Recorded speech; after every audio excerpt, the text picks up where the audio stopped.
Hello বন্ধুরা, ঠান্ডা ঠান্ডা দুপুরে একেবারে চলে এসেছি গরম গরম মেনু নিয়ে। দেখতেই পাচ্ছ, ভাত দুটো প্লেটে থালায় একেবারে রেডি করে নিয়েছি।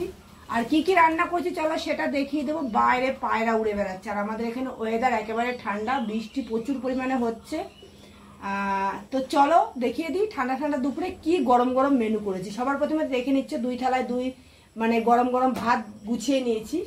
আর এখানে করেছি থোড় ভাজা, শুকনো লঙ্কা কালো জিরে ফোড়ন দিয়ে থোড়টা ভাজা করেছি। প্রথমে ভেবেছিলাম আমি এর মধ্যে একটু আদা বাটা আর জিরে বাটা দেব, পরে চিন্তা করলাম না, আদা জিরে বেটে রান্নাটা নষ্ট করলে হবে না, তো তাই জন্য আর আদা জিরে বাটা দিলাম না। তো এই যে এখানে থোড় ভাজা দিয়ে দিলাম তোমাদের, মানে ওই প্লেট আর এখানেও দেবো। থোড় ভাজা খেতে তোমরা কে কে ভালোবাসো অবশ্যই আমাকে কমেন্টে জানিও। আমি কিন্তু এইভাবেই থোড় ভাজা করি। এর মধ্যে একটু চিংড়ি মাছ দিলে ভালোই লাগতো, কিন্তু আমি দিইনি। আমি চাইলাম একেবারে থোড়ের যে নিজস্ব একটা স্বাদ সেটা যেন আমি থোড়ের মধ্যে পাই। তো তাই জন্য আমি থোড়ের মধ্যে, সত্যি কথা বলতে কি আগে না এসব থোড় মোড় অতটা ভালো খেতাম না, জানি না কেন এত থোড় ভালোবাসি এখন খেতে, বলতে পারবো না। তো যাই হোক, এখানে থোড় ভাজা নিয়ে নিলাম, দেখতেই পাচ্ছ। আচ্ছা, পরের মেনুতে যাব কি রান্না করেছি। এই যে এখানে করে নিয়েছি কচুর লতি, এই দেখো, তাও আবার চিংড়ি মাছ দিয়ে। ঠিক আছে, চিংড়ি মাছ দিয়ে কচুর লতি। এটার মধ্যে আমি শুকনো লঙ্কা কালো জিরে ফোড়ন দিয়েছি, আর হ্যাঁ রসুন দিয়েছি 2-3 দানা, 2-3 কোয়া রসুন থেতো করে সোমবারে দিয়ে দিয়েছি। এটার একটা আলাদা গন্ধ আসবে। আর সাথে দিয়ে দিয়েছি চিংড়ি মাছ আর সর্ষে বাটা দিয়ে করেছি। কচুর লতি কিন্তু সর্ষে বাটা দিয়ে চিংড়ি মাছ দিয়ে রান্না করলে কিন্তু দারুণ লাগে। এটা শুধু রান্না করলেও ভালো লাগে, কিন্তু আমার কাছে আজকে চিংড়ি মাছ ছিল দেখে আমি একটু চিংড়ি মাছ দিয়ে দিলাম। তো এই দেখো একেবারে তেলতেলা করে রান্না করেছি। যাই হোক, কচুর লতিও খেতে আমি ভীষণ ভালোবাসি, মানে এইসব জিনিসগুলো খেতে ভালো লাগে। তো এই যে আজ কদিন ধরে একটু অল্প অল্প রান্না বান্না করছি। সত্যি কথা বলতে কি শরীরটা একদম ভালো নেই, তোমরা নিশ্চয়ই আমার মুখ দেখে বুঝতে পারছো। কিন্তু সব দিকটা তো আমাকেই সামলাতে হবে, বলো। শরীর ভালো থাকুক আর না থাকুক আমাকে তো করে দেওয়ার কেউ নেই। তো তাই জন্য যতটাই খারাপ লাগুক আমাকে করতেই হবে, তাই না? তো এই যে এখানে আমি কচুরলতি নিয়ে নিয়েছি।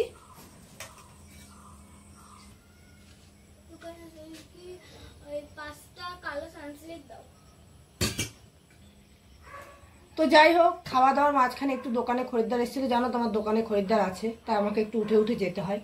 আর আজকের স্পেশাল মেনু সেটা হচ্ছে এই যে কাঁকড়া কষা, কষাই বলবো এটাকে। এই দেখো, দেখে তো মনে হচ্ছে এটা দারুণ হবে, জানি না কতটা ভালো লাগবে খেতে, কিন্তু আমার দেখে মনে হচ্ছে ভালো লাগবে।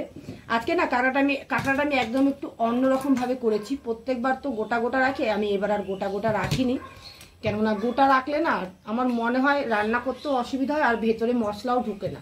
তো তাই জন্য আমি একটু অন্যরকম ভাবে কাঁকড়াটা করেছি। তো এই দেখো, তবে আজকে ঠ্যাংগুলো আনেনি, জানি না ঠ্যাংগুলো কি করেছে তোমাদের দাদা। আমি কিন্তু আবার আরেকটা ভিডিওতেও বলেছি ঠ্যাংগুলো নিয়ে, মানে 4টে ঠ্যাং কম এনেছে, 4টে ঠ্যাং এনেছে।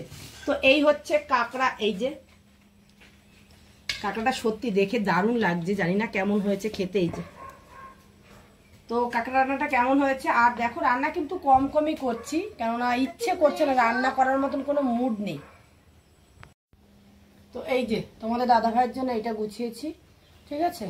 আর এইটা হচ্ছে আমার, সত্যি কথা বলতে কি আমার আজকে এগুলোর দিকে কোনো নজর নেই, আমার আজকে এইগুলোর দিকে নজর।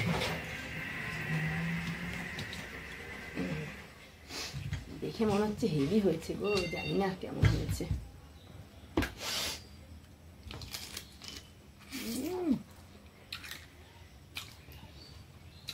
দারুণ।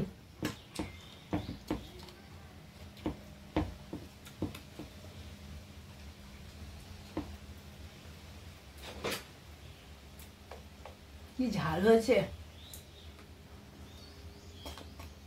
ভীষণ ঝাল, ভীষণ। সত্যি তো বলতে কি এইসব জিনিস একটু ঝাল ঝাল না, এ মা যা, একটা জিনিস দিতে ভুলে গেছে এর মধ্যে, গরম মশলা। ভাত খেয়েও দিন একটু গরম মশলা খেয়ে নেবো।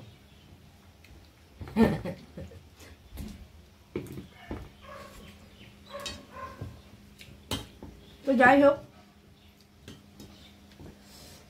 ঠোঁটটা যে কি হয়েছে না, ফাটাফাটি,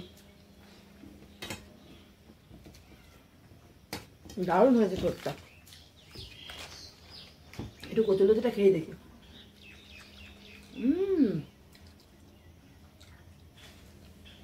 এটা তো আরো ভালো। এই যে বুঝতে পারছো, এই যাই বলো না কেন, এক এক গাদা গাদা রান্না করলে না কোনটা দিয়ে কোনটা খাবো বোঝা যায় না। আজ 2-3 দিন ধরে একটু কম কম রান্না হচ্ছে, খাওয়ার স্বাদটা অনেকটা বেশি পাচ্ছি। মানে কি বলবো, থোড় ভাজাটা তো দারুণ হয়েছিল, তার সাথে কচুরলতিটাও দারুণ হয়েছে। দেখো আমি এই যে দারুণ হয়েছে কথাটা বলছি, একজন আছে সে আমার এই ভিডিওটা দেখেই বলবে নিজের ঢাক নিজে পেটাচ্ছে। জানি না তার সাথে আমার কি শত্রুতা, বা আমাকে সে দেখতে কেন পারে না বলতে পারবো না, কেন এই কথা বলে। তো তাকে আমার বাড়ি আমন্ত্রণ, নিমন্ত্রণ। আমি চাই তুমি আমার বাড়ি আসো, আমার রান্না খাও, আর এইভাবেই ঠিক আমি যেরকম আমার ঢাক ফেটাচ্ছি তুমিও ঠিক আমার ঢাকটা পিটিয়ে দিয়ে যাও, ঠিক আছে? তাই তোমাকে আমার তোমাকে আমি নিমন্ত্রণ জানাচ্ছি, তুমি এসো আমার হাতে রান্না খাও আর এইভাবে ঢাক পেটাও, ঠিক আছে? তো কবে আসছো অবশ্যই কমেন্টে জানিও। আচ্ছা, ভিডিওটা এই পর্যন্তই ছিল। রান্নাগুলো তো দারুণ হয়েছে, টেস্টি হয়েছে। আর যদি ভালো লাগে একটা করে লাইক করো, কমেন্ট করে জানিও। যদি শেয়ার করতে চাও শেয়ার করতে পারো। আর যারা যারা এখনো ফলো করনি ফলো করে পাশে থেকো। যারা ইউটিউব থেকে দেখছো তারা কিন্তু সাবস্ক্রাইব করতে ভুলো না। তো চলো ভিডিওটা এই পর্যন্তই, টাটা বাই বাই, আবার আসবো নতুন একটা ভিডিও নিয়ে।